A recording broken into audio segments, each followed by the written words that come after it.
Good morning students. आज का अपना टॉपिक है इंटरेक्शन ऑफ जीन्स। इसमें पहला टॉपिक है अपना सप्लीमेंट्री जीन यानी संपूरक जीन। हम जो सबसे बड़ी गलती करते हैं जेनेटिक्स में, परिभाषा पर ध्यान नहीं देते हैं, या अपन जो परिभाषा बनाते हैं वो अपने शब्दों में बनाने के चक्कर में उसका अर्थ जो है वो खराब हो जाता है। फिर हम कहते हैं कि परीक्षा में हम पूरा करके आए हैं लेकिन नंबर कम मिले हैं। तो उसका मुख्य कारण होता है कि हमें परिभाषा को एज इट इज याद करना है। तो इसको याद करने का तरीका और कैसे सही तरह से याद हो, इस कारण से मैंने यहाँ अलग अलग रंगों को प्रयोग करते हुए परिभाषा को कुछ टुकड़ों में बांटा है। ठीक है, हम शुरू करते हैं इसकी परिभाषा से। सप्लीमेंट्री जीन में दो स्वतंत्र प्रभावी जोड़ियों के जीन्स, दो स्वतंत्र प्रभावी जोड़ियों के जीन्स जब एक लक्षण को प्रकट करने के लिए इस प्रकार अनोन्य क्रिया करते हैं कि एक प्रभावी जीन अपना लक्षण प्रकट करता है, सही का निशान मतलब प्रकट करता है, इन एब्सेंस ऑफ अनदर यानी दूसरे प्रभावी जीन की अनुपस्थिति में। लेकिन यदि दूसरा प्रभावी जीन उपस्थित हो, यानी दोनों प्रभावी जीन यदि एक साथ उपस्थित हो तो एक नया लक्षण प्रकट होता है। ठीक है, अब इसी को ही हम यहाँ से एग्जाम्पल से रिलेट करते हैं। यहाँ है ये एग्जाम्पल जो दिया गया है, बेटसन और पुन्नेट वैज्ञानिक हैं और उन्होंने मुर्गे की कलंगी की वंशागति का अध्ययन करते हुए इस एग्जाम्पल को दिया।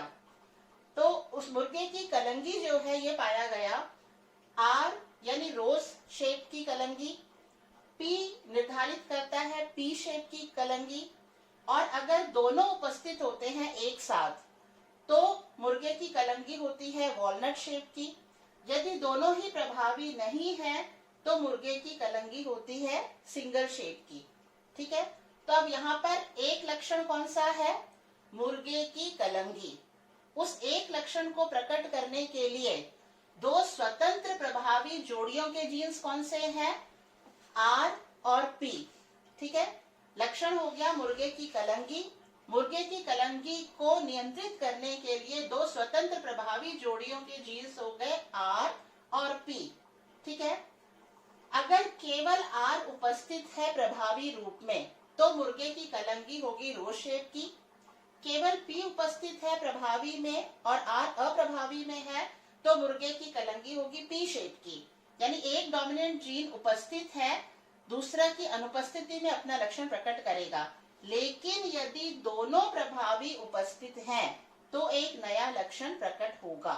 और अगर दोनों प्रभावी नहीं है यानी पूरा होमोजाइगस रिसेसिव है तो सिंगल कॉम की कलंगी जो है निर्धारित होगी। अब यहाँ एग्जाम्पल लिया है पेरेंट्स रोज शेप की कलंगी वाला मुर्गा, कैपिटल आर यानी होमोजाइगस डोमिनेंट है और होमोजाइगस रिसेसिव। ठीक है, क्योंकि अब इसके अंदर क्या है, आर प्रभावी है पी अप्रभावी है, तो एक प्रभावी दूसरे की अनुपस्थिति में, दूसरे प्रभावी की अनुपस्थिति में अपना लक्षण प्रकट करेगा यानी रोज शेप की कलंगी है। और दूसरे जो लिए इसके सामने जो है वो किस शेप के थे? पी शेप के। ठीक है, तो इसमें क्या है, पी प्रभावी है और आर रिसेसिव है, तो एक प्रभावी है अपना लक्षण प्रकट करेगा दूसरे की अनुपस्थिति में, तो हो गया पी शेप का। तो जब इनमें इस प्रकार के पेरेंट्स लिए, तो इस प्रकार के पेरेंट्स हैं, तो अब यहाँ देखो इससे जो गैमेट बनेगा वो एक ही प्रकार का बनेगा। कैपिटल आर एक इस होमोजाइगस में से उठा लेंगे, दूसरा इस होमोजाइगस में से उठा लेंगे, तो हो गया capital R and small P. इसी प्रकार यहाँ जो युग्मक बनेगा वो भी एक ही प्रकार का होगा, small R and capital P प्रकार का। अब इन दोनों युग्मकों में संयोजन होने से या निषेचन होने से F1 पीढ़ी जो बनती है, F1 पीढ़ी में जो रेशियो बनेगा इसका वो है हेट्रोजाइगस दोनों में, यानी capital R small R and capital P small P. अब दोनों डोमिनेंट जीन उपस्थित हैं, कैपिटल आर भी उपस्थित है, कैपिटल पी भी उपस्थित है, यानी दोनों प्रभावी उपस्थित हैं। तो दोनों प्रभावी उपस्थित हैं तो एक नया लक्षण प्रकट हुआ वॉलनट, यानी F1 पीढ़ी में जितनी भी संतानें प्राप्त हुई उन संतानों में जो कलंगी की शेप थी वो दोनों प्रभावी जीन की उपस्थिति के कारण वॉलनट प्रकार की थी। अब F1 जनरेशन से जो संतान प्राप्त हुई है उनमें सेल्फ क्रॉस करवाया जाता है जिससे प्राप्त होती है F2 जनरेशन। अब यहाँ क्योंकि ये दोनों हेट्रोजाइगस कंडीशन में है तो गैमेट जो मिलेंगे वो 4 प्रकार के मिलेंगे। जैसे यहाँ पर है capital R small r capital P small p। तो गैमेट कैसे मिलेगा? कैपिटल R कैपिटल P भी हो सकता है, कैपिटल R स्मॉल p भी हो सकता है, स्मॉल r कैपिटल P भी हो सकता है, स्मॉल r स्मॉल p भी हो सकता है। यानी पॉसिबिलिटीज कितनी हुई? 4 टाइप्स ऑफ गैमेट्स की पॉसिबिलिटी हुई। तो यहाँ सेल्फ क्रॉस करवाने से ये मेल का निशान और फीमेल का निशान हमने बना दिया, यानी ओवम एक साइड में दिखा देंगे और दूसरी साइड में स्पर्म्स, ठीक है। और 4 प्रकार के गैमेट बना दिए, चेकर बोर्ड बना दिया। Capital R and capital P यानी dominant R and dominant P, capital R and small p, small r and capital P, small r and small p। इसी तरह से यहाँ एक साइड में हमने जो है ये ओवा बता दिए, ठीक है। तो ये दोनों प्रकार के गैमेट्स हो गए। अब इनमें यहाँ मैंने खाली जगह इसलिए छोड़ रखी है ताकि ज्यादा क्लियर हो। अब यहाँ देखो, इसमें सबसे पहले हम लेते हैं ये लास्ट वाला चेकर बोर्ड का हिस्सा जो सबसे लास्ट पार्ट आता है। इस लास्ट पार्ट में यानी जब स्मॉल r स्मॉल p वाला sperm small r small p वाले ओवा के साथ में फर्टिलाइज होता है तो प्राप्त होता है होमोजाइगस रिसेसिव। होमोजाइगस रिसेसिव और होमोजाइगस रिसेसिव कंडीशन में मुर्गे की कलंगी होती है सिंगल शेप की, ठीक है। तो ये एक अकेला हो गया सिंगल शेप का। अब हम लेते हैं यहाँ पर ये जो ग्रीन डॉट से जो दर्शाया गया है, यहाँ देखो एक डोमिनेंट P है बाकी रिसेसिव है, 2 डोमिनेंट P है बाकी रिसेसिव है, 1 डोमिनेंट P है बाकी रिसेसिव है। कहने का मतलब ये है कि इन तीनों में जो ग्रीन से दिखाया है इनमें प्रभावी केवल एक ही प्रकार का जीन है, वो है P, चाहे वो होमोजाइगस अवस्था में है चाहे वो हेट्रोजाइगस अवस्था में है, प्रभावी P है। तो प्रभावी P यानी एक अकेला एक डोमिनेंट जीन उपस्थित है तो वो अपना लक्षण प्रकट करेगा दूसरे की अनुपस्थिति में। तो यहाँ ये जो 3 जो कॉम्बिनेशन है, इन 3 कॉम्बिनेशन में यानी ये 3 प्रकार के संतति ऐसी होंगी जिसमें कलंगी का शेप होगा P शेप का, ठीक है। अब यहाँ लेते हैं हम ये जो दिखाया गया है R सिंगल, डबल R और सिंगल R।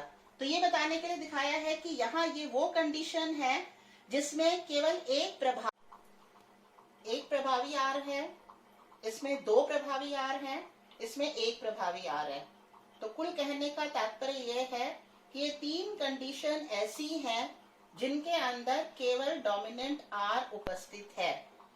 एक प्रभावी जीन उपस्थित है वो है R, तो दूसरे की अनुपस्थिति में ये अपना लक्षण प्रकट करेगा, यानी रोज शेप की जो है कॉम्ब इनमें होगी 3 में। अब बाकी जितने भी बचे हैं, कितने बचे हैं बाकी 9। तो बाकी जो 9 बचे हैं इसमें या तो होमोजाइगस R और P होमोजाइगस अवस्था में होगा, जैसे यहाँ पर ये होमोजाइगस अवस्था में होगा, कैपिटल R कैपिटल P, ठीक है। अब यहाँ क्योंकि एक जोड़ा तो ये है ही कैपिटल R और P का, तो यहाँ सब में एक जोड़ा तो कम से कम होगा ही होगा, यानी कैपिटल R और कैपिटल P दोनों उपस्थित हैं, दोनों प्रभावी जीन उपस्थित होंगे तो नया कैरेक्टर होगा, वॉलनट वाला हो गया। इसी तरह से यहाँ भी हम सीधे चलते हैं, कैपिटल R और कैपिटल P एक गैमेट में भी उपस्थित है, मतलब यहाँ सब में कैपिटल R और कैपिटल P तो होगा ही होगा, ठीक है। तो ये भी सारे क्या हो गए, वॉलनट कैरेक्टर वाले। अब हम आते हैं यहाँ पर क्या होगा, एक कैपिटल R है तो एक कैपिटल R होगा, एक कैपिटल P है तो एक कैपिटल P भी होगा, यानी हेट्रोजाइगस अवस्था हो गई इसकी, ठीक है। और यहाँ पर हम आते हैं, ये बच गया, यहाँ हम आते हैं, यहाँ कैपिटल R है तो यहाँ कैपिटल R होगा ही होगा, यहाँ कैपिटल P है तो यहाँ कैपिटल P होगा, यानी ये भी क्या हो गई, हेट्रोजाइगस अवस्था, ठीक है।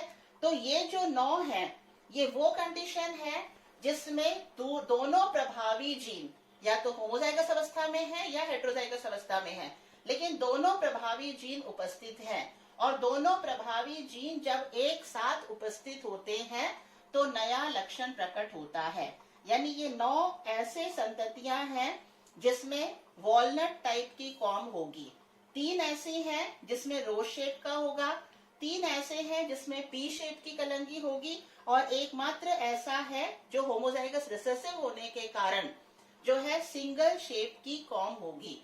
ठीक है, तो लास्ट में इसका अनुपात F2 जनरेशन का निकल रहा है 9:3:3:1। ठीक है, यह अनुपात जीनोटाइप जो है ये नहीं है, ये किस टाइप का है, फिनोटाइप का रेशियो है।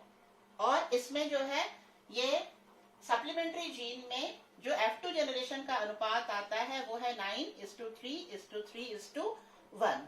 ठीक है, तो ये हो गया अपना सप्लीमेंट्री जीन, जिसमें विशेष ध्यान आपको देना है परिभाषा के ऊपर।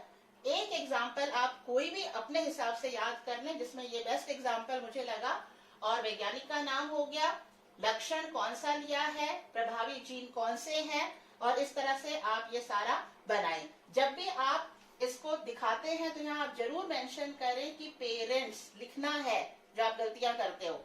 फिर आप यहाँ जरूर मेंशन करें गैमेट्स, फिर यहाँ मेंशन करें F1 जनरेशन, यहाँ ये लिखें कि सेल्फ क्रॉस करवाया जा रहा है। यहाँ आप चेकर बोर्ड बनाते टाइम पर ये दोनों निशान यानी मेल और फीमेल का निशान भी मेंशन करें, तब आपका ये कंप्लीट जो है आपका सही तरह से आप डिस्क्राइब कर पाते हो। तो that is all for the supplementary genes. Thank you.